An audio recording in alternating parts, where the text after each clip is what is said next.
Mari ambillah waktu ini secara pribadi untuk boleh menikmati persekutuan pribadi dengan Tuhan. Menaikkan ucapan syukurmu, datang di hadapan Tuhan dengan penuh pengucapan syukur, kasih, merindukan Dia melebihi segalanya. Berucapkan syukur, terima kasih kepada Bapa yang baik.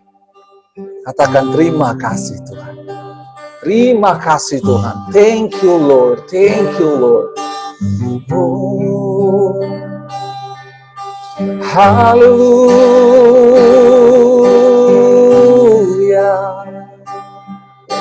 Oh, kami bersyukur.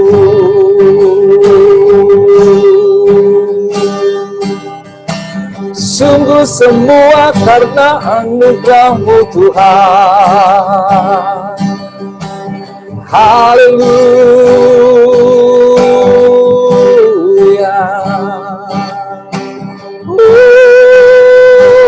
Kami bersyukur untuk semua kebaikan-Mu Tuhan. Haleluya.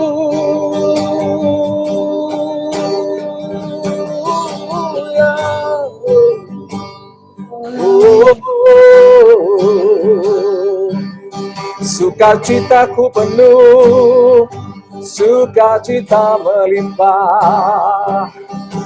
Ku menari berlomba, bersyukur di hadapan Allah yang hidup.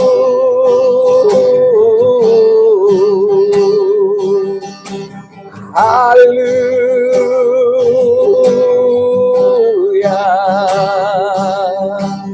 Terima kasih Tuhan.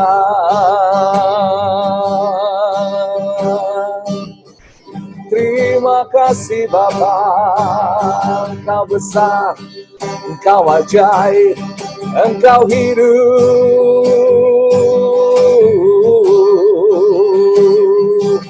Engkau Allah yang hidup, selalu ada bersama kami. Haleluya.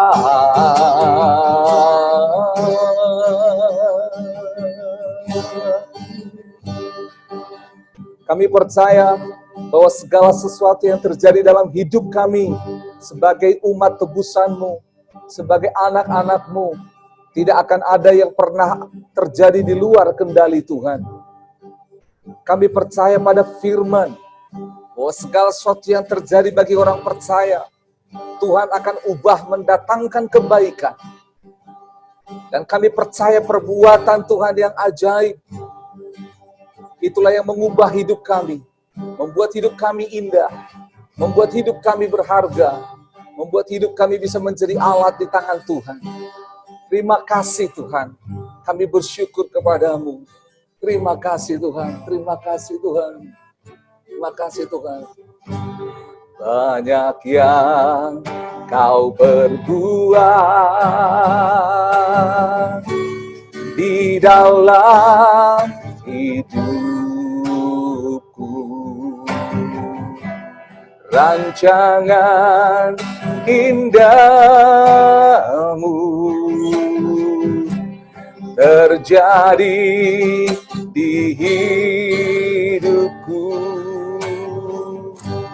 Bapa yang mengerti segala yang ku perlu, kasih-Mu sempurna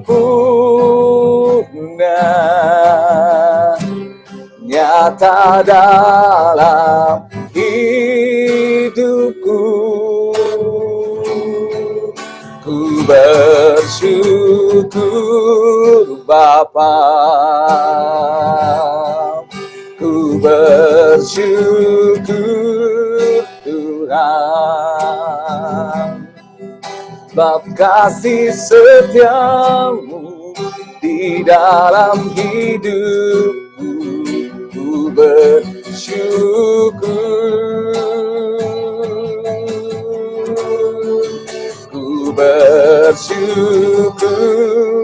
Bapa,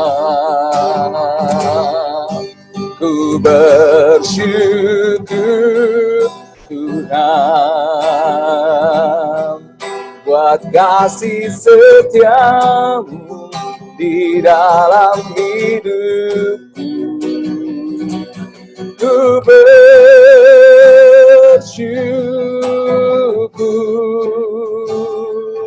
Tuhan.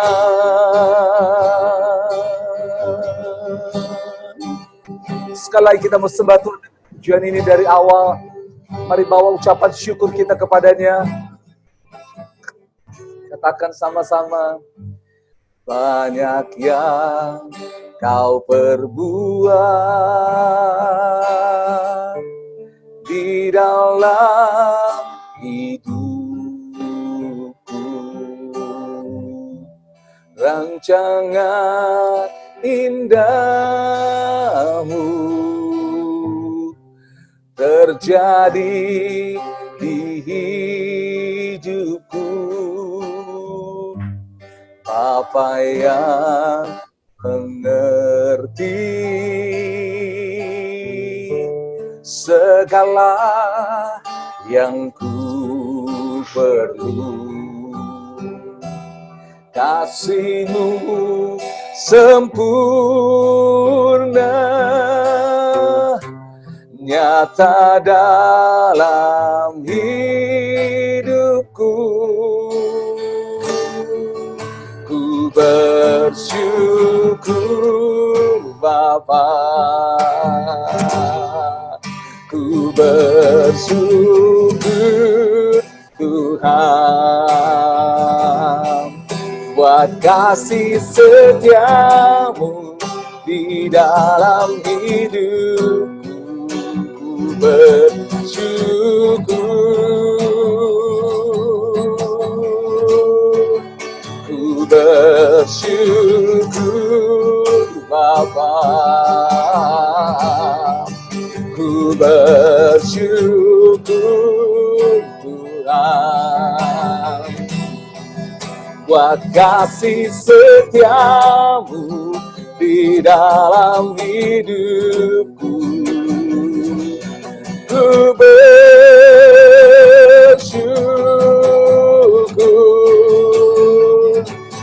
ku bersyukur, ku bersyukur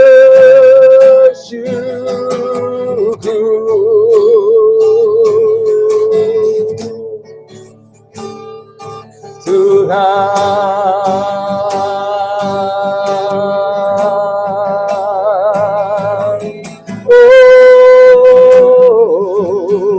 Haleluya, haleluya, haleluya. Terima kasih Tuhan, terima kasih, kami bersyukur. Haleluya, haleluya. Semua karena kemurahan-Mu.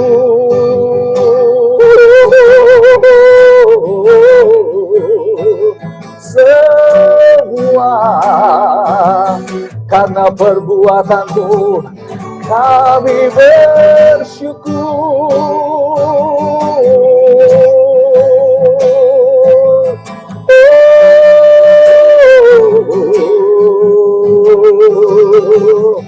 Terima kasih Tuhan, Kau ajaib mengerjakannya, Kau hebat merencanakannya, Kau sanggup Allah yang menggenapi janji-janjinya.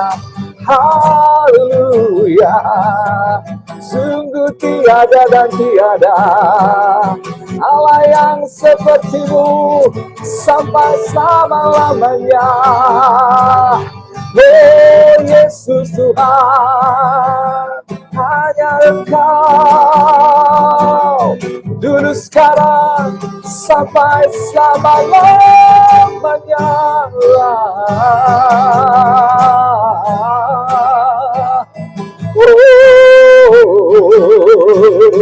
Engkau Alfa dan Omega, Engkau awal dan akhir, Engkau berdaulat,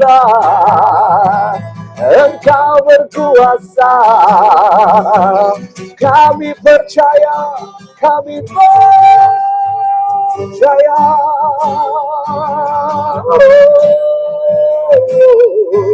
We do believe in you, Lord.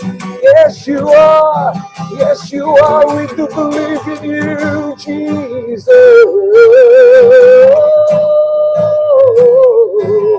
Jesus, you are my way maker. Jesus,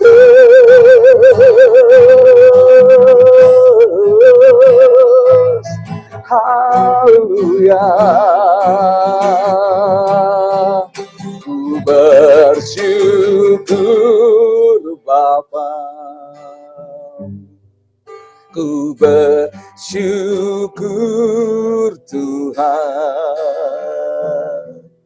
buat kasih setiamu di dalam hidupku. Ku bersyukur. Mari mau ucapan syukurmu. Ku bersyukur Bapa, ku bersyukur Tuhan, buat kasih setiamu di dalam hidupku. Ku bersyukur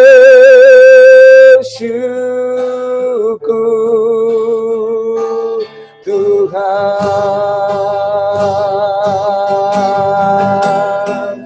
ku bersyukur Bapa, ku bersyukur Tuhan, buat kasih setiamu di dalam hidupku. Ku bersyukur, ku bersyukur. Sekali lagi, ku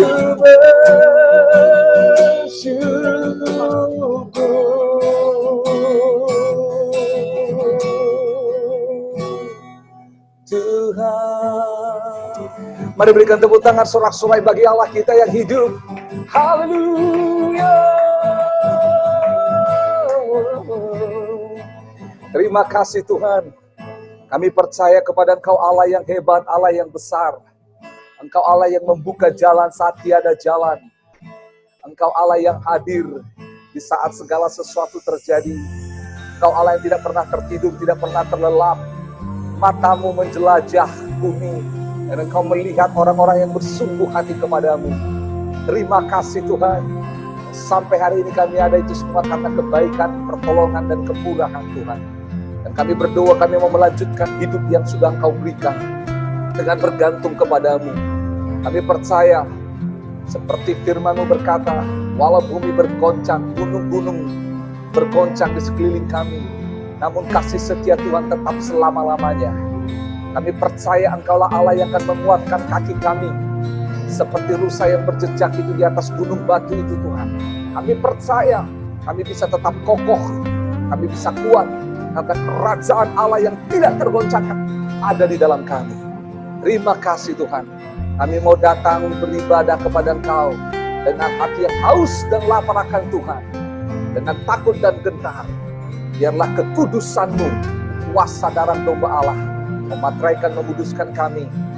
Engkaulah Tuhan yang boleh memberkati, mengurapi ibadah ini dari awal, pertengahan, hingga akhir oleh jari suami kehendak-Mu.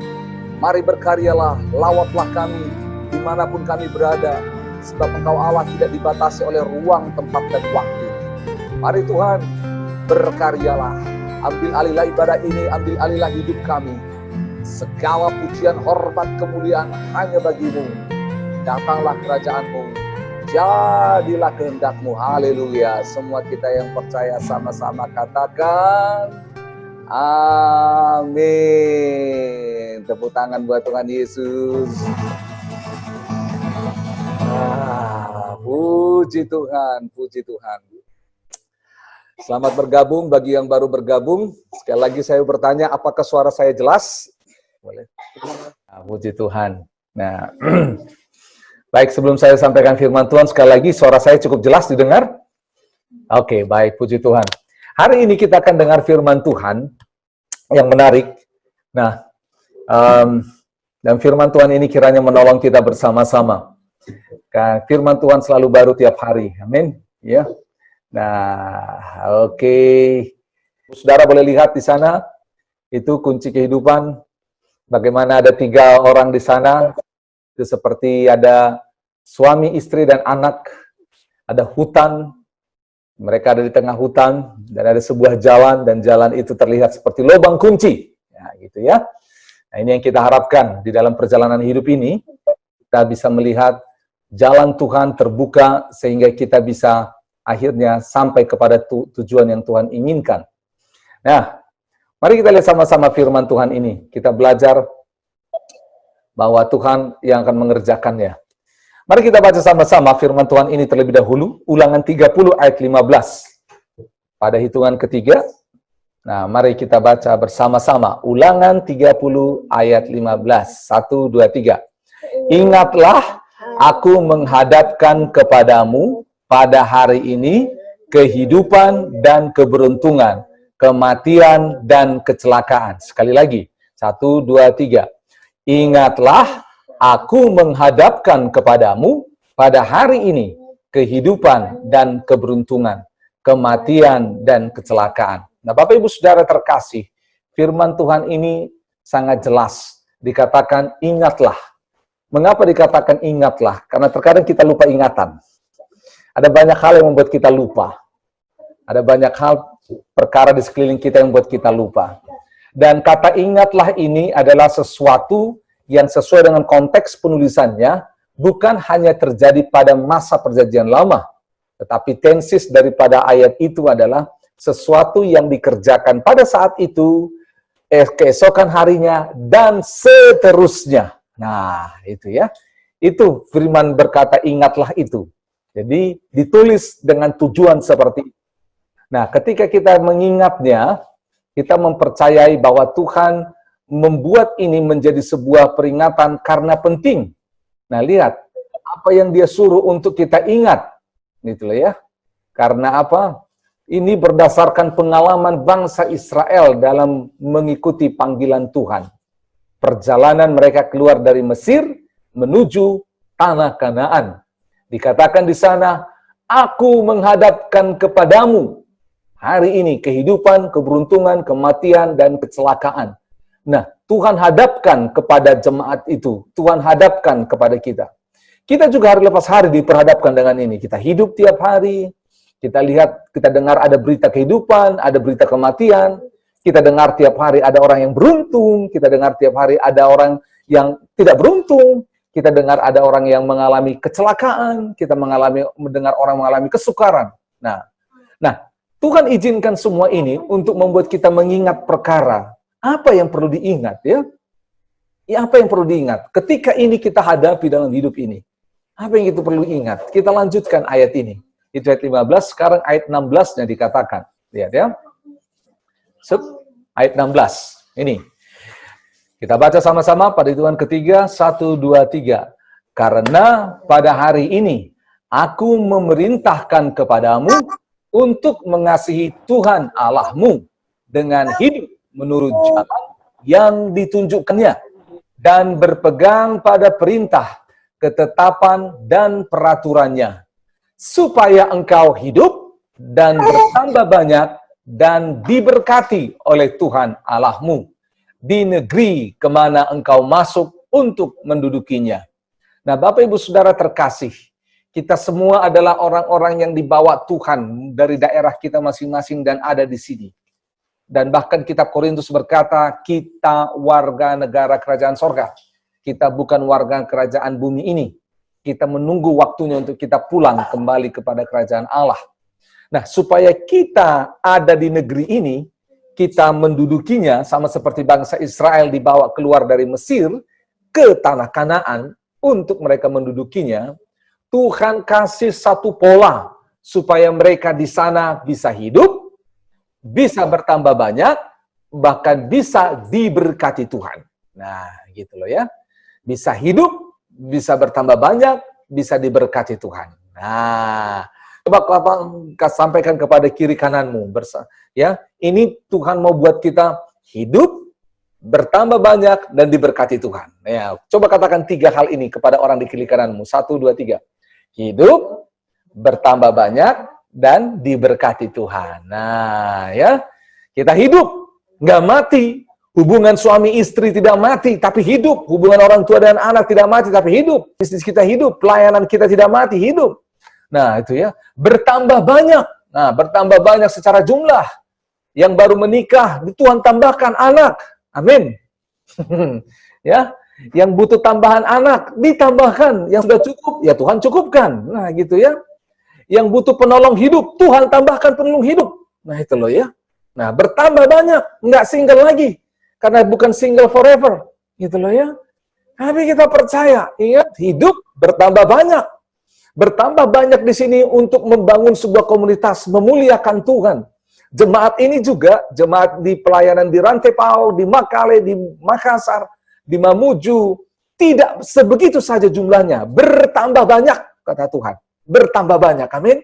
Bertambah banyak. Juga yang sembuh di masyarakat di Indonesia, bertambah banyak. Nah, yang terakhir dikatakan apa tadi? Hidup bertambah banyak dan diberkati. Diberkati di sini, ingat sekali lagi, kita tidak menganut teologi prosperity, teologi kemakmuran, tapi kita percaya bahwa berkat itu bukan sesuatu yang dikejar. Berkat itu bukan sesuatu yang diimpikan. Berkat itu adalah dampak ketika kita mengikut Tuhan. Amin. Ingat, Tuhan yang kita kejar, Tuhan yang kita ikuti, Tuhan yang kita cari. Berkat itu menyusul. Berkat itu bonus. Makanya firman Tuhan berkata, orang yang mencari Tuhan diberkati Tuhan. Susah payah, jerih lelah tidak menambahkannya. Gitu loh ya. Tetapi Tuhanlah yang menjadikan kaya. Tuhan yang memberikan berkat. Nah, bagi setiap kita, itu Tuhan izinkan ketika kita mencari Dia. Ingat, oleh sebab itu terakhir Tuhan buat. Hidup mengasihi Tuhan, hidup ikut bersama dengan Tuhan. Semua komunitas yang ada bertambah banyak, usaha, bisnis, pelayanan, keluarga bertambah banyak, semuanya hidup untuk Tuhan. Bahkan ketika Tuhan curahkan berkat, kita tetap hidup untuk Tuhan. Amin. Sedikit lagi dari ayat itu, dengan jelas dikatakan di sana, bagaimana caranya supaya hidup bertambah banyak dan diberkati Tuhan?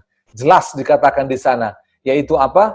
Menerima ketetapan perintah Tuhan, yaitu untuk mengasihi Tuhan dengan segenap hati kita, dan hidup menurut jalan yang ditunjukkannya. Ingat, hidup mengasihi Tuhan Allah, hidup menurut jalan yang ditunjukkannya, dan berpegang pada perintah dan ketetapannya. Ini saja. Kalau kitab Yosua menambahkan, kalau engkau menaati perintah Allah ini, tidak menyimpang ke kiri dan ke kanan, tetapi dengan hatimu engkau berpaut kepada Tuhan, engkau melekat kepada Tuhan, dikatakan, Ia akan membuat perjalananmu berhasil. Nah itu ya. Nah hari ini, berdasarkan kitab 2 Korintus, kita mau belajar apa ketetapan, apa perintah, apa peraturan Tuhan, supaya kita bisa hidup, bertambah banyak, dan diberkati Tuhan. Inilah kuncinya yang Tuhan mau.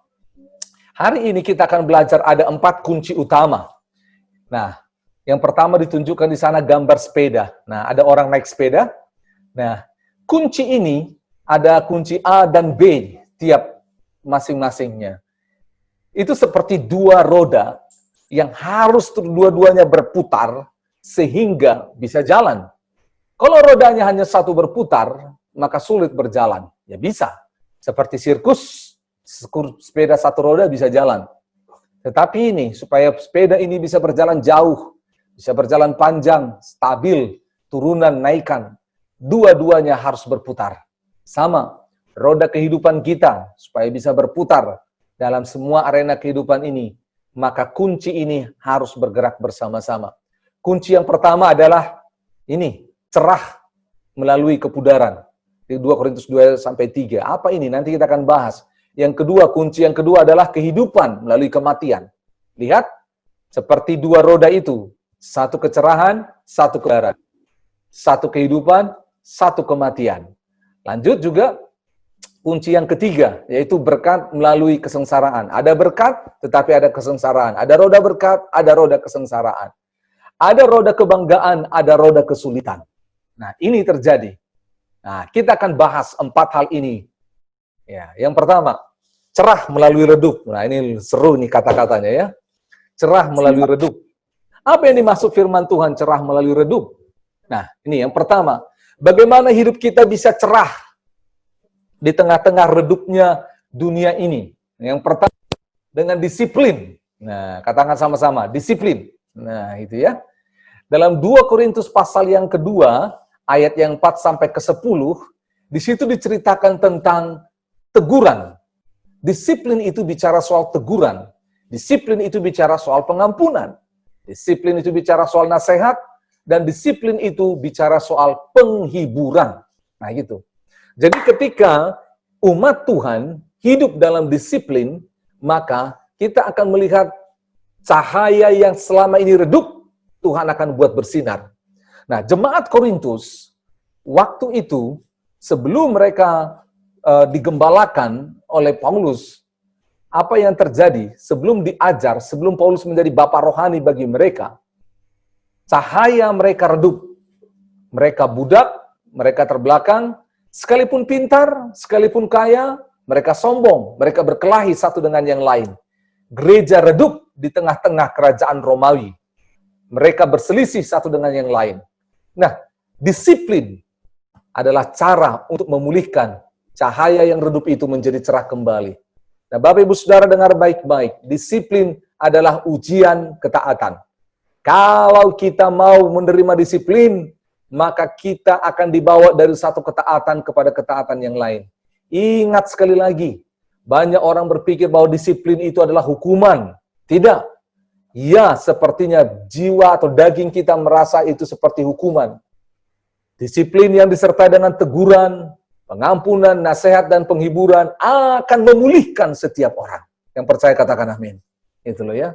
Nah, oleh sebab itu, sampaikan kepada Bapak Ibu Saudara, jangan ragu untuk disiplin. Orang tua jangan ragu disiplin anak. Suami bahkan bisa disiplin istri. Istri tegur suami. Di gereja juga kita berani disiplin jemaat. Mengapa? Karena disiplin itu mengandung teguran, nasihat, memperbaiki hidup orang lain. Ingat, tanpa disiplin maka kita akan hancur. Ya. Nah, kita lanjut firman Tuhan ini. Nah, setelah itu, bagaimana yang redup itu bisa menjadi cerah? Yang kedua dikatakan dalam Korintus 2 ayat 14 sampai 17. Jalan kemenangan Kristus melalui kematiannya membuat bau kematian berubah menjadi keharuman yang menghidupkan. Ini yang redup itu menjadi cerah ketika kita mengeluarkan bau yang harum. Katakan sama-sama, bau yang harum. Bau yang harum. Kalau bau yang busuk, semua orang akan meninggalkannya. Nah, Bapak Ibu Saudara, firman Tuhan di kitab 2 Korintus pasal 2 yang saya tunjukkan barusan, itu diambil dari analogi ketika Paulus melihat bangsa Romawi ketika berperang, mereka menang dalam peperangan, mereka pulang. Apa yang dilakukan oleh masyarakat? Yang dilakukan oleh masyarakat adalah mereka membuat sebuah parade. Mereka membuat sebuah jalan yang besar. Mereka membuat jalan yang besar, dan jalan yang besar itu dipenuhi dengan orang-orang, dipenuhi dengan masyarakat, semuanya. Nah, semua masyarakat turun ke jalan. Mereka berhenti beraktivitas. Mereka menyambut para pahlawan, para prajurit itu pulang.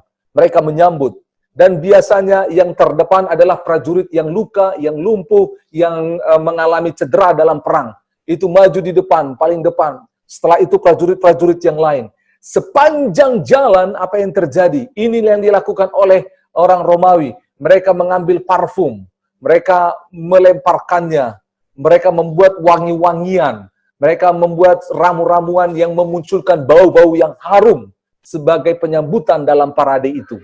Jadi artinya apa? Lihat perjuangan yang berat, perjuangan yang bahkan menyabung nyawa, perjuangan yang mempertaruhkan nyawa oleh para prajurit. Ketika mereka pulang disambut dengan wangi-wangian yang indah. Ya, nah sama Bapak Ibu Saudara, dengar baik-baik. Hidup kita sebelum dalam Tuhan mungkin bau busuk. Orang menghindari kita. Seperti Sakeus dijauhin orang. Tetapi ketika Kristus ada dalam diri kita, kita mengeluarkan bau yang harum. Bau yang harum. Pertanyaannya, dengar Bapak Ibu Saudara, dengar baik-baik. Tanpa Kristus, apapun parfum yang kita pakai, tanpa Kristus kita akan tetap bau kematian. Apapun yang kita pakai. Dan hidup kita ini bisa dicium oleh banyak orang. Sedikit, beberapa tahun yang lalu saya kerja di perusahaan ikan. Ya, saya kerja di perusahaan ikan. Nah, karena saya kerja di perusahaan ikan, pastilah pakaian saya bau ikan. Saya pulang ke rumah, orang-orang rumah pasti tahu bahwa saya pulang. Karena apa? Tiba-tiba ada satu bau yang berbeda. Bau ikan, bau busuk. Begitu loh ya. Nah, gitu loh. Nah, itu sangat mudah. Nah, saya mengingat juga waktu awal-awal pelayanan ini, tahun 2002, 2003, waktu masih di sekretariat di Taman Makam Pahlawan, ini nostalgia sedikit, ya. Masih ada saksinya di sini, salah satunya Leo. Nah, gitu ya, Pak Leo. Nah, di lantai 1 itu, kamar saya, semua orang yang mau beribadah, kadang mandi di sekre, sisiran, minyak rambut, pakai parfum juga. Dan parfum saya menjadi parfum semuanya, gitu loh ya. Nah, jadi cepat habis. Om Leo, Om Naneng, Om Doni, Om Ronald, sehingga kita kalau tampil itu satu wangian semuanya, gitu loh ya. Nah, satu kali saya ulang tahun, mamanya Fiel, Ibu Sinta belikan parfum. Parfumnya mahal, terus dia bilang, "Bang, pakai dikit saja, itu sudah wangi, dan wanginya bisa 2-3 hari." Oh iya. Tapi karena dasar biasa tukang semprot datang tiap hari Minggu, semprot sana, semprot sini. Sehingga akhirnya apa? Beberapa orang kami memakai parfum itu di depan, main musik, worship leader, dan khotbah. Wangi kami semua itu mengimpartasi semua jemaat. Nah gitu ya. Jadi satu ruangan itu satu wangian sama-sama. Nah Bapak Ibu Saudara dengar baik-baik. 2 cerita sederhana ini. Satu bau busuk, satu bau wangi. Nah pertanyaan saya kepada kita sama-sama. Saudara, redup atau cerahnya hidup kita sederhana bisa dilihat. Ketika saudara datang di keluarga, datang di teman-teman. Apakah mereka seperti menutup hidung, menutup mata, menutup telinga terhadap saudara? Atau welcome? Itu menunjukkan. Oke ya. Kita lanjut yuk, supaya kita lihat poin selanjutnya. Integritas. Di 2 Korintus 3 ayat 1-5. Integritas ini membuat cahaya yang redup itu bisa menjadi cerah. Perkataan dan perbuatan, cerita kehidupan bisa dibaca semua orang. Itu harus sama. Nggak boleh ngomong A, lakukan B. Nah, boleh. Ya. Lanjut. Kemuliaan yang tersingkap. Nah, ini yang bisa yang kita pelajari. Membuat akhirnya yang redup itu menjadi cerah. Pikiran kita yang tumpul. Pikiran yang tertutup. Itu harus diberdekakan dalam Kristus. Kalau tidak, kita akan terus redup. Inilah proses yang dikatakan dari kemuliaan kepada kemuliaan. Dengar baik-baik, firman ini menunjukkan seperti Nabi Musa waktu dia berhadapan dengan Tuhan. Dia menerima cahaya kemuliaan Tuhan di wajahnya. Tapi makin lama yang namanya cahaya kemuliaan di wajahnya itu makin redup. Dan digambarkan di sana, Kristus melebihi Musa. Cahaya kemuliaan Allah yang ada dalam Kristus tidak pernah redup. Dan bangsa Israel yang belum percaya kepada Kristus, ada selubung yang menutupi. Mereka tidak paham firman Tuhan, sehingga mereka tidak mengalami cahaya kemuliaan itu. Dan berharap supaya itu disingkapkan. Nah sama, orang yang tidak hidup dalam Tuhan, orang yang tidak disingkapkan firman Tuhan, mereka terselubung. Cahaya hidup mereka redup, tidak cerah. Pikiran mereka tumpul. Itu sebabnya harus diasah dengan firman Tuhan. Harus disingkapkan. Nggak boleh, nggak ada cara lain. Nggak ada cara lain. Firman Tuhan adalah terang bagi jalan kita, pelita bagi kaki kita. Firman ini harus menerangi pikiran dan hati kita. Oleh sebab itu, firman Tuhan, bagaimana caranya supaya hidup yang redup ini bisa menjadi cerah? Saya ambil firman Tuhan ini sebagai kesimpulan di sini. Tetapi harta yang kami punyai dalam bejana tanah liat, supaya nyata bahwa kekuatan yang melimpah-limpah itu berasal dari Allah, bukan dari kami. Nah ini ya, kita ini tanah liat, nggak berharga, orang nggak lihat. Tetapi dengar baik-baik, hidup ini menjadi berharga. Karena pada tanah liat yang ini tidak berharga ini, ketika ada Tuhan di dalam, kita akhirnya memiliki kekuatan yang melimpah-limpah. Kita lanjut poin yang kedua yuk. Kehidupan melalui kematian. Bagaimana caranya? Kunci kemenangan selanjutnya. Kehidupan melalui kematian. Nah, ini ya. Pertama, melalui tubuh. Ini ya. Kehidupan melalui kematian itu dilihat di tubuh kita. Dalam 2 Korintus 4 ayat 7 sampai 11, ayat 11 dan ayat 18. Ini. Nah, bagaimana caranya? Kuncinya.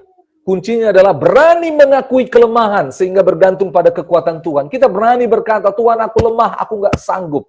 Harus berani. Ingat, itu sebabnya Amsal berkata, orang yang berpikir dia kuat, pada saat itu dia akan jatuh. Berani mengakui kelemahan, supaya kita bergantung kepada Tuhan. Nah gitu loh ya. Nah Bapak Ibu Saudara, saya ngomong sama istri saya, Mah, Papa mengakui kelemahan terhadap 2 hal. Yang pertama terhadap wanita, yang kedua terhadap uang. Saya mengakui kelemahan saya. Saya mengakui.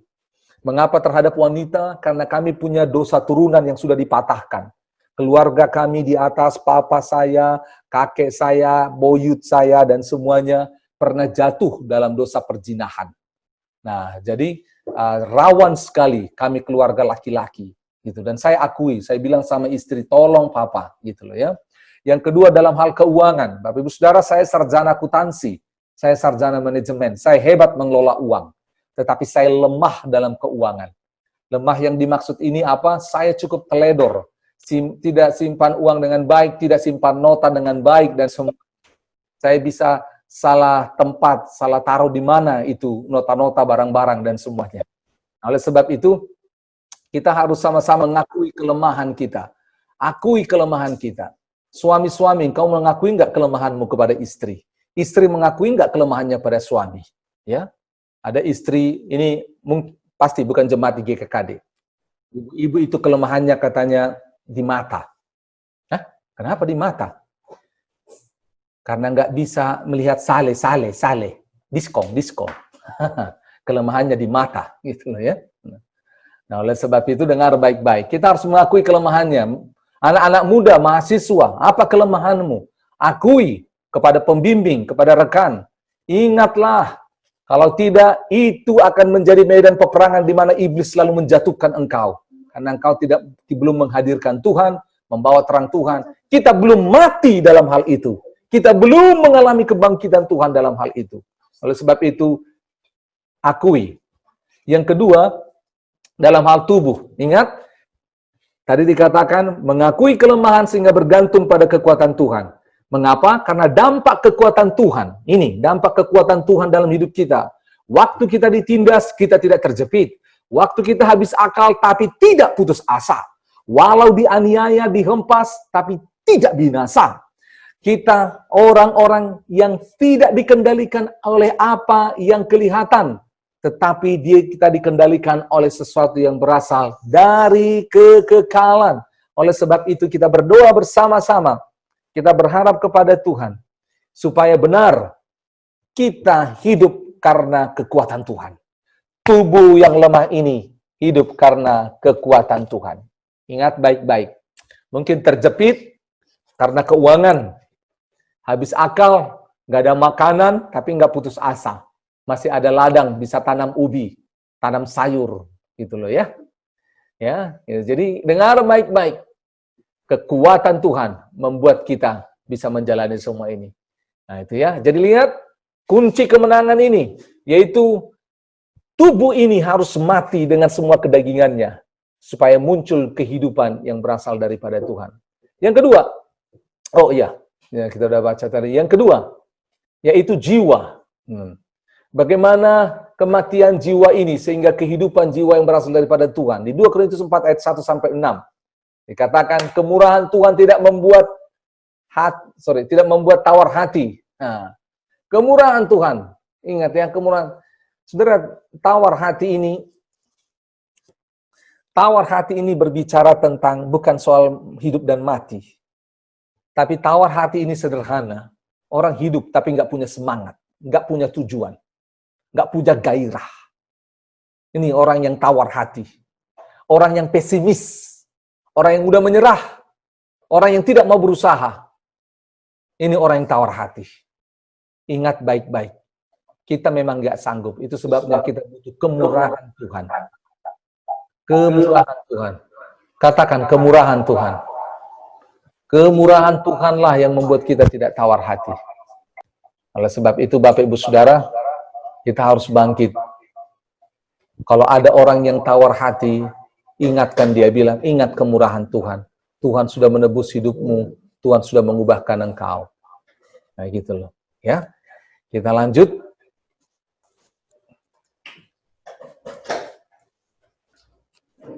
Nah ini, jiwa yang tidak licik, tidak memalsukan kebenaran, tetapi siap dinilai di hadapan umum. Saudara, ini yang harus kita pelihara. Jangan kita mau menjadi orang yang palsu. Ya. Oleh sebab itu, ini tersimpan dalam hati pikiran. Tidak licik. Tidak tawar. Lanjut, percaya pada Injil. Percaya kepada firman Tuhan. Tidak dibutakan oleh ilah zaman. Ada banyak ilah zaman hari ini. Lihat, ini di tangan saya, ilah zaman. Saudara lihat, ini menjadi ilah hari ini. Handphone menjadi ilah hari ini. Uang menjadi ilah hari ini. Posisi jabatan menjadi ilah hari ini. Wajah ganteng seperti saya, wajah cantik seperti istri saya, menjadi ilah hari ini. Semuanya menjadi ilah. Ingat, itu membutakan orang. Yang buta bukan mata jasmani, tapi mata jiwanya. Mata jiwanya. Injillah yang bisa membukakannya. Injil. Ingat, tadi malam ada berita seorang suami menggagahi anaknya yang berusia 4 tahun. Sangat menyedihkan. Kenapa bisa? Nah ini, dibutakan oleh nafsu. Bapak Ibu Saudara dengar baik-baik. Kita melihat hal-hal seperti ini terjadi. Suami tidak puas dengan istri, dia cari orang perempuan lain. Istri tidak puas dengan suami, dia cari laki-laki lain. Saudara dengar baik-baik, jangan sampai ada ilah yang lain. Injil harus mencuci otak, mencuci pikiran, mencuci hati kita. Ya, Injil harus mencucinya. Lanjut. Terang Tuhan bercahaya dalam hati, itu yang dibahas. Sehingga akhirnya kematian di dalam jiwa ini bisa berubah menjadi kehidupan. Yuk kita baca yuk di 2 Korintus 4 ayat 16. Ya, kita baca sama-sama. Ini kuncinya supaya kehidupan kita terima di dalam jiwa kita, sekalipun Tuhan izinkan proses kematian kita alami. Sebab itu kami tidak tawar hati, tetapi meskipun manusia lahiriah kami semakin merosot, namun manusia batiniah kami dibaharui dari sehari ke sehari. Nah ini yang kita mau, dibaharui dari sehari ke sehari. Manusia batiniah kita dibaharui. Yang terakhir di bagian ini, nah yaitu di dalam bagian roh. Nah lebih tinggi. Ingat baik-baik, di dalam 2 Korintus 4 ayat 11 sampai 14 ditunjukkan. Selama hidup di dunia, ada bayang-bayang kematian selalu mengikuti. Kenapa Tuhan izinkan ada bayang-bayang kematian? Supaya kita mensyukuri hidup ini dan bergantung pada kehidupan Kristus. Saudara tahu, semua kita hari ini ada dalam bayang-bayang kematian. Semuanya kita. Corona mengancam. Kita harus berdoa. Bahaya bencana corona virus ini di Sulawesi Selatan. Kemarin saya buat itu posting. Bedanya jumlah penduduk Sulawesi Selatan dengan Jawa Barat 40 juta. Tapi beda kasus Jawa Barat dengan Sulawesi Selatan hanya 40 kasus. Saudara bayangkan.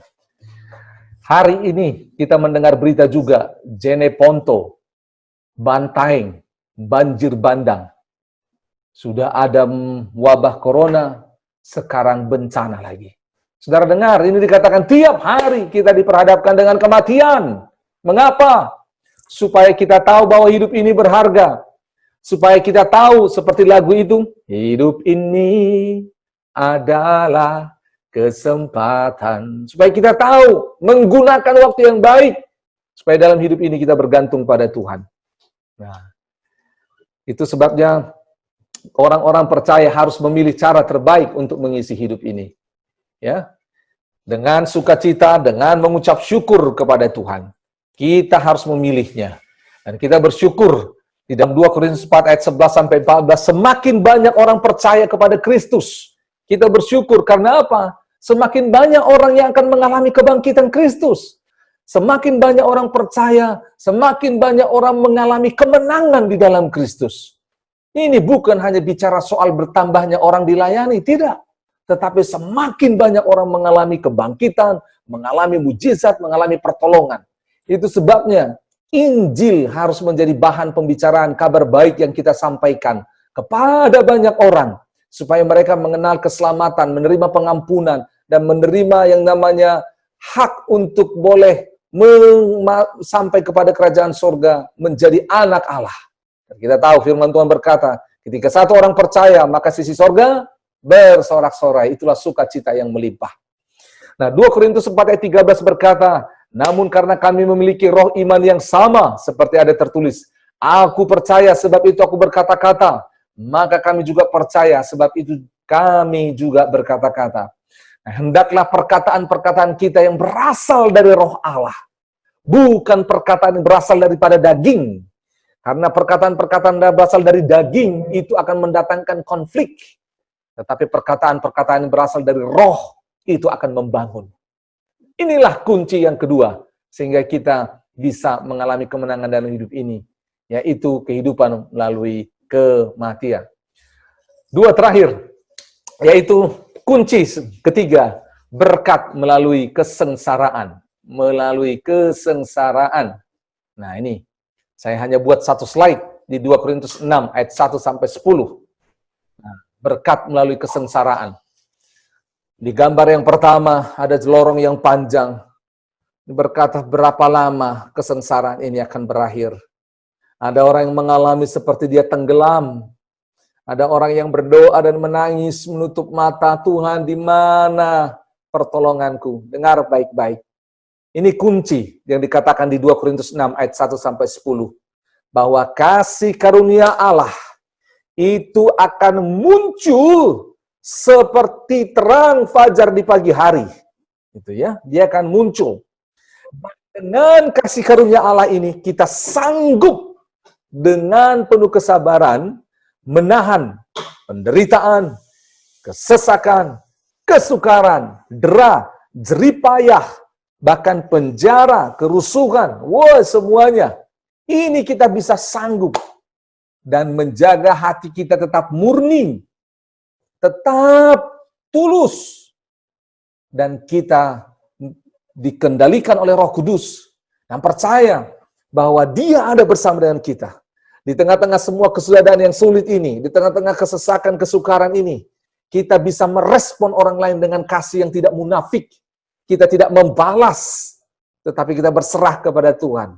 Ingat, tidak akan bisa terjadi bila kasih karunia Allah tidak memampukan kita. Inilah berkat yang muncul saat kita mengalami kesengsaraan, yaitu kasih karunia Allah semakin melimpah. Dalam kasus yang lain, dalam 2 Korintus 6 ayat 1 sampai 10, seperti yang dicontohkan dalam pelayanan Paulus, sehingga ini menjadi teladan bagi jemaat Korintus dan jemaat bagi kita, yaitu kita tetap bisa dipercaya. Misal ada kasus, Pak Johnson pernah berkata demikian, dia pernah masuk penjara karena dia ditipu, tetapi akhirnya kasusnya dia menang. Dia tetap bisa dipercaya. Gitu loh ya. Hidup kita tetap stabil, walau kita dihormati, mendapat pujian, kita nggak jadi gila makan pujian, gitu loh ya. Ya, kita nggak jadi sombong, hidup kita tetap stabil. Seperti Yesus, ketika dia tetap melakukan mujizat itu, dia tetap stabil. Yesus ketika dihina, diumpat, dia tidak membalasnya, tetapi dia tetap menunjukkan kasihnya Wah, luar biasa. Ini kunci, dengar baik-baik. Saat kita mengalami bentuk-bentuk kesengsaraan ini, sebenarnya ada berkat yang tersembunyi, gitu loh ya. Bahkan dikatakan, ketika semua proses ini terjadi, kita dipilih Tuhan sebagai orang-orang yang sekalipun miskin, kita bisa memperkaya banyak orang. Kita dipilih Tuhan oleh karena kasih karunia Allah. Sekalipun kita orang yang berduka cita, kita menjadi orang yang bersuka cita dan menguatkan orang lain. Luar biasa. Luar biasa. Dengar baik-baik. Seperti saya sebutkan di awal, sepeda ada 2 rodanya. Jangan hanya pikir soal kesengsaraan, ada berkat di balik kesengsaraan. Jangan pikir hanya soal kematian, ada kehidupan di sana. Jangan berpikirkan mengenai hanya hal yang redup, tetapi ada kecerahan yang menantikan di sana. Nah, oleh sebab itu percaya akan hal ini. Tuhan memberikannya kepada kita. Kita bukan hidup karena kemampuan kekuatan kita sendiri, tetapi oleh karena kemurahan Tuhan. Yang terakhir, nah lihat, ini kebanggaan melalui kesulitan. Nah, kita mengalami kesulitan-kesulitan dalam kehidupan.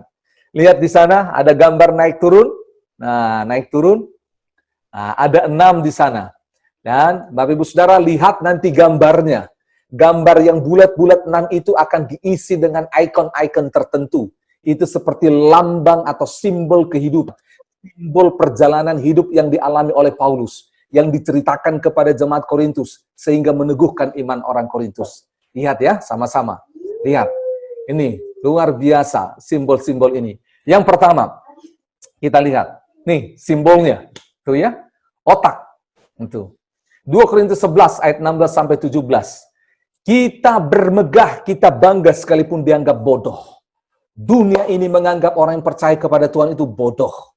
Waktu ada orang sakit, kita berdoa, orang bilang itu bodoh. Mengharapkan mujizat. Orang udah bilang nggak perlu mujizat, nggak ada lagi. Orang bilang itu bodoh. Orang yang percaya kepada salib, orang bilang bodoh. Kita percaya kepada Tuhan yang mati, katanya kita bodoh. Tidak. Saudara dengar baik-baik, kita bermegah dalam kebodohan kita. Karena apa? Kita sudah pernah bahas dalam 1 Korintus. Orang yang bodoh pun bisa dipakai Tuhan untuk mempermalukan orang berhikmat. Tetapi mengapa dikatakan kita ini bangga dengan kebodohan kita? Bukan karena di sini bodoh, IQ, tidak sekolah, tinggal kelas, tidak tahu baca tulis. Bukan. Ini bukan bodoh karena itu. Tetapi bodoh karena penilaian dunia ini. Ya, karena kita tidak mengikuti arus dunia sehingga dikatakan bodoh. Contoh, di dalam kitab Kejadian, bagaimana Ishak pada waktu itu mengalami kelaparan. Semua orang pergi ke Mesir. Tetapi Ishak Tuhan suruh tinggal. Nah, orang bilang ini Ishak seperti orang yang bodoh. Semua orang bilang apa? Ishak, tanah ini sudah membatu. Hujan tidak turun. Tidak ada lagi makanan di sini. Tapi Ishak berkata, aku tinggal di sini karena Tuhan suruh tinggal. Orang berpikir dia bodoh. Orang pikir dia bodoh. Sama seperti Nuh ketika dia membangun bahtera. Membangun bahtera yang adalah kapal. Semua orang kalau buat kapal pastilah di tepi laut. Tapi dia bangunnya di mana? Di atas gunung. Dan orang bilang apa? Bodoh. Dengar baik-baik. Kalau kita mengikut Tuhan, kita seperti orang bodoh. Tapi kita bermegah. Karena apa? Tuhan yang menyuruhnya. Dan Tuhan yang akan membuktikannya. Lanjut. Yang kedua, yaitu apa? Berani sekalipun lemah. Nih, gambar dasi. Berani sekalipun lemah. Kita lemah. Lihat, mereka lemah, ditindas. Mereka seperti punya hak suara, tapi mereka berani berbicara. Saudara dengar baik-baik. Kita mungkin lemah dari segi jumlah kita sedikit, tapi kita harus berani menyampaikannya. Ya, mungkin orang yang di hadapan kita lebih sangar, lebih kaya, lebih pintar dari kita. Tetapi kita harus berani. Ingat, keberanian di sini adalah keberanian yang muncul karena kepercayaan kepada Tuhan. Ingat, waktu kita lemah, kita berani percaya kepada Tuhan. Ya, Abraham dari segi fisik dia lemah, usia sudah lanjut, tapi dia berani percaya kepada janji Tuhan. Sehingga itu menjadi tanda mujizat bagi dia. Lanjut. Yang ketiga, yaitu apa? Nih, kita bangga sekalipun status kita direndahkan dalam 2 Korintus 11 ayat 22 sampai 23. Nah, orang di situ bangga, dia bilang, aku orang Ibrani, aku orang Yahudi. Nah, wah, aku orang Roma. Wah, semua orang membanggakan statusnya. Nah, dengar, pada waktu itu dikatakan, apapun statusmu, engkau tidak bisa direndahkan ketika engkau menganggap, mempercayai dirimu adalah sebagai pelayan Kristus. Pelayan Kristus, statusku. Kita bangga dengan hal ini. Saya stop di sini, ada Pak Rusmin di sini. Saya kasih tahu sama dia. Pak Rusmin, dengar baik-baik. Pangkat mungkin hari ini masih, peraka ya Pak? Apa sekarang? Mic-nya Pak di-unmute. Sersan 2. Nah, ya. Sekalipun Sersan 2, statusnya di bawah Sersan 2. Tapi dengar, Pak Rusmin, engkau pelayan Kristus. Pelayan Kristus. Yesus itu jenderal. Enggak ada, hari ini ada bintang 5, bintang 7 ada. Yesus itu, bintang-bintangnya tak ternilai. Gitu loh ya. Dan Pak Rusmin melayaninya. Nah, saudara dengar baik-baik. Semua kita. Status kita karyawan. Tetapi dengar, engkau pelayan Kristus. Kita pelayan Kristus. Ini yang buat kita bisa berani berbicara. Bukan karena hebat kita. Tetapi supaya kita bisa menceritakan kepada orang lain tentang Tuhan yang kita sembah. Dengar, status suku, status IQ, status jomblo atau menikah, status kaya atau kere, gitu loh ya, itu tidak akan mempengaruhi. Yang lebih utama membangun hidupmu adalah kalau engkau pelayan Kristus. Karena apa? Yesus berkata, di mana aku ada, di situ pelayanku ada. Ya, dengar baik-baik. Nah, ada satu orang satu kali di Sumatera Utara, papa saya bawa saya cukur di satu tempat. Saya tanya sama papa saya, kenapa papa kita selalu cukur di sini? Jawaban papa saya sederhana. Kamu tahu nggak tukang cukur itu siapa? Siapa? Tukang cukur ini adalah tukang cukurnya Pak Soeharto dulu. Saudara bayangkan. Dia kerja di tukang cukur, tapi tukang cukur presiden. Wih, keren ya. Kita pelayan, tapi yang kita layani siapa? Kristus. Menteri itu keren, tapi bahasa lainnya adalah pembantu presiden. Nah, gitu loh. Jadi ingat. Yuk, terakhir. Ya, 2 3 terakhir masih ada. Nih, kita bangga akan ancaman dan penderitaan pelayanan seperti ini. Paulus mengalami, dia disesah, dipenjara, didera, diancam oleh penyamun, ada banjir, ada padang gurun, terkatung-katung di laut, tuh gambar jangkar. Saudara dengar baik-baik. Paulus bangga dengan pengalaman ini. Dia bangga dia bisa mengalami itu karena bersama dengan Kristus. Dia dipenjara bukan karena maling ayam. Dia dipenjara, disesah karena kebenaran. Dia terkatung-katung di laut bukan karena lari dari panggilan seperti Yunus ke Niniwe. Tidak, tapi dia terkatung-katung karena dia dalam perjalanan membawa Injil Kerajaan Allah. Ingat, kita bangga dengan semua kesulitan, dengan semua penderitaan ini karena itu menjadi cerita yang hebat. Cerita yang hebat. Saudara dengar baik-baik, ini menjadi cerita yang hebat. Saya sampai hari ini bangga. Ketika saya pernah menginjili orang, saya pernah ditangkap polisi. Saya bangga. Itu menjadi sebuah kebanggaan. Saya bisa cerita sama anak, sama banyak orang. Ketika saya menyampaikan Injil, saya ditampar, saya bangga. Gitu loh. Nah, saudara, bahkan para rasul berkata, aku tidak layak disalibkan seperti Kristus. Makanya Petrus disalib terbalik. Mereka bangga dengan penderitaan di dalam kebenaran. Ya, nah, oke. Dua terakhir, yuk kita lihat sama-sama. Lanjut, dikatakan di sini. Nah ya, bangga karena dia bisa bekerja, berjeri lelah lebih berat daripada orang lain. Jadi jangan bilang, aduh kasihan kodong, aku yang paling capek di atas semuanya. Tidak, kita bangga karena kita bisa bekerja lebih daripada orang lain. Mungkin tidak diperhatikan, tidak digaji, tidak dihormati, tapi bangga. Karena kita bisa bekerja berjeri lelah, lebih berat daripada orang lain. Bangga akan hal ini. Mungkin saudara lembur, tidak ada yang lihat, gajimu tidak ditambah, tapi bangga karena engkau bisa berjeri lelah. engkau bisa bekerja lebih baik daripada orang lain. Bangga akan hal itu. Ubah mindset pola pikir kita. Dan yang terakhir, kita berbangga atas kelemahan kita. Lihat itu lowbat, baterainya tinggal 1 strap. Kita bermegah atas kelemahan kita dalam Kristus. Kenapa sih? Nih, ayat terakhir. Yuk, sama-sama kita baca. Nih, kita baca sama-sama yuk. Ayat terakhir. Tetapi jawab Tuhan kepadaku, cukuplah kasih karuniaku bagimu. Sebab justru dalam kelemahanlah kuasaku menjadi sempurna. Sebab itu, terlebih suka aku bermegah atas kelemahanku, supaya kuasa Kristus turun menaungi aku. Bapak Ibu Saudara, apa yang terjadi? Paulus menggambarkan semua pertarungan, semua penderitaan, perjalanan pelayanan dia, suka duka, pahit getirnya pelayanan dia. Bahkan bukan hanya itu, di dalam tubuhnya ada duri yang dikatakan. Dan duri itu seperti iblis yang menusuk, menggocoh tubuhnya. Paulus sudah 2 kali berdoa minta mujizat supaya Tuhan melepaskan dia dari duri, dari tekanan iblis itu.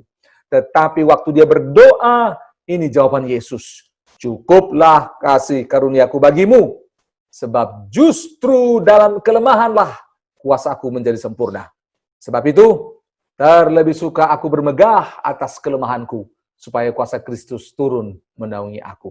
Nah, Bapak Ibu Saudara dengar baik-baik. Paulus memberikan ajaran ini, bermangga dalam kelemahan, karena pada saat itu dia lihat kekuatan Tuhan menjadi nyata. Tetapi tidak serta-merta, ada proses demi proses yang kita pelajari tadi.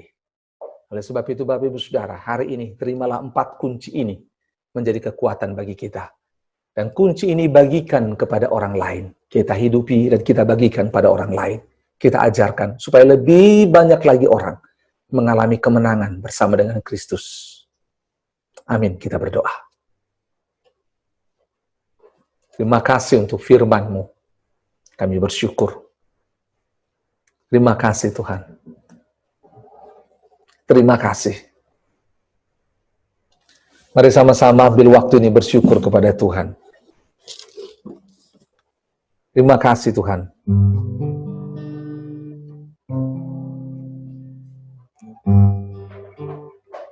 Buka hati, buka pikiran, buka tanganmu, terimalah kunci ini. Bilang sama Tuhan, Tuhan aku terima kuncinya daripadamu. Aku terima kunci itu Tuhan. Kunci itu boleh menolongku Tuhan.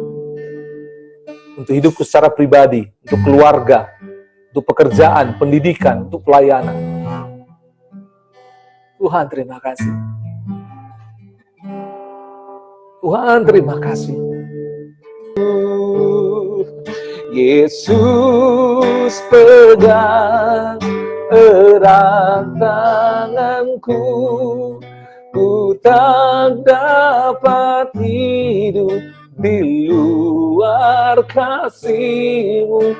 Bapa, jangan tinggalkan aku, Engkau alasan selama ku hidup.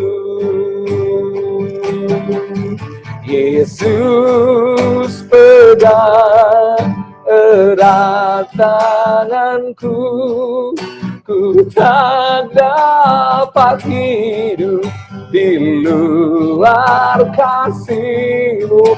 Bapa, jangan tinggalkan aku, Engkau alasan selamaku. Mari angkat tanganmu sama-sama, panggil Dia, Yesus. Yesus pegang erat tanganku, ku tak dapat hidup di luar kasih-Mu. Bapa, jangan tinggalkan aku, Engkau alasan selamaku. Sekali lagi, Tuhan Yesus. Yesus pegang erat tanganku, ku tak dapat hidup di luar kasih-Mu.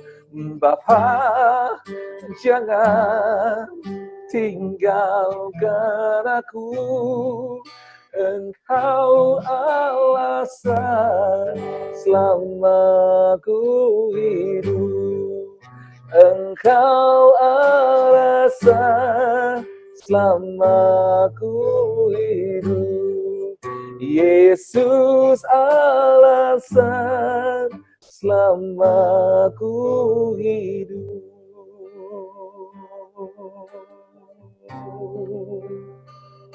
Dimanapun kau ada, teruslah alami Roh Allah itu menjamah engkau, menjamah hatimu. Biarkan, ikuti. Ketika jiwamu sedih, engkau harus menangis. Biarkan, izinkan Tuhan menghiburkan, menguatkan. Izinkan Tuhan membawa pemulihan. Biarkan. Dimanapun engkau dilawat Tuhan. Engkau dikuatkan, dilawat oleh Tuhan. Hati dijamah oleh Tuhan. Pikiranmu dijamah oleh Tuhan. Karena engkau mengalami saat ini, engkau sedang dilepaskan, dibebaskan oleh Tuhan. Dia menerobos hidupmu. Come Holy Spirit. Datang Roh Kudus. Lawat kami, pulihkan kami. Tuhan, lawat kami, pulihkan kami dalam nama Yesus. Kunci ini terjadi bagi hidup kami saat ini juga. Terima kasih Tuhan. Terima kasih Bapa yang baik. Terima kasih Bapa yang baik. Terima kasih. Terpujilah namamu. Kami bersyukur biarlah firman ini boleh terus datang bagi hidup kami. Terima kasih Bapa. Dan kita akan mengakhiri ibadah kita siang hari ini. Jemaat Tuhan, arahkan hatimu kepada Tuhan. Percayalah bahwa Dia Allah sumber berkat. Arahkan hatimu, pikiranmu, iman percaya kepada Allah sumber pertolongan kita. Demikianlah firman Tuhan bagi kita sama-sama. Tuhan memberkati kita sekalian. Tuhan mengasihi kita sekalian. Tuhan menyinari engkau dengan wajah-Nya dan memberimu kasih karunia. Tuhan menghadapkan wajah-Nya kepadamu dan memberimu damai sejahtera. Damai sejahtera yang diberikan oleh Tuhan tidak seperti yang diberikan oleh dunia ini.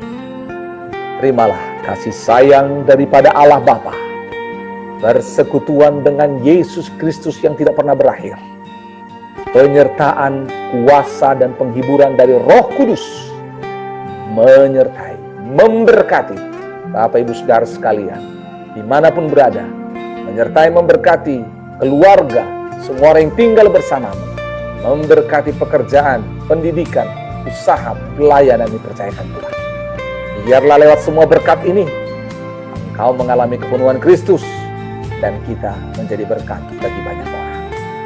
Terpujilah namamu Tuhan Yesus, kami mengucap syukur kepadamu. Dalam nama Tuhan Yesus Kristus kami berdoa. Kami terima berkat Tuhan, kami akhiri ibadah ini. Haleluya, sama-sama kita katakan amin. Tepuk tangan buat Tuhan Yesus. Iya.